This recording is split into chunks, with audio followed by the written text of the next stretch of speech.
இந்த லேடி இவங்க வீட்டுக்குள்ள என்டர் ஆகும் போதே ஒரு குட்டி பையன் அழகான வேசனை எடுத்துட்டு வந்து கீழே போட்டு உடைக்கிறான். இந்த பட்லரும் இந்த குட்டி பையன் கிட்ட இவங்க மேல நீ கோவப்படாத, இவங்க உன்னுடைய ஸ்டெப் மதர்னு சொல்ல இந்த பையனும் தன்னுடைய காதை நல்லா டைட்டா பொத்திக்கிட்டு அந்த மாதிரிலாம் சொல்லாதீங்க, என் அப்பா இன்னொரு கல்யாணம் பண்ணவே கூடாது அப்படின்னு சொல்லிட்டு இருக்கிறான். இவங்களும் தான் மேரேஜ் சர்டிபிகேட் எடுத்து அந்த பையன் கிட்ட காமிச்சிட்டு எனக்கும் உங்க அப்பாவுக்கும் கல்யாணம் ஆயிருச்சுன்னு சொல்றாங்க. இதனால அந்த பையனும் கோவப்பட்டு அங்கிருந்து போயிடுறான். இப்ப இந்த பையனுடைய அக்கா வெளியில கிளம்புறதுக்காக ட்ரெஸ் பண்ணிட்டு கிளம்புறா. பட் இந்த உமனுக்கு அது சுத்தமா பிடிக்கல.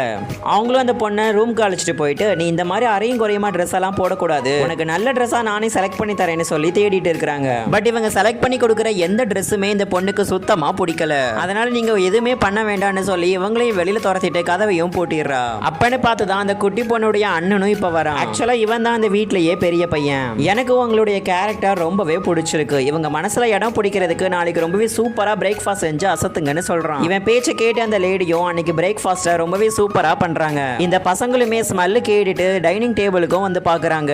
இப்படி இவங்க ரெண்டு பேரும் நல்லாவே சாப்பிட்டுட்டு அங்க இருந்து கிளம்புறாங்க.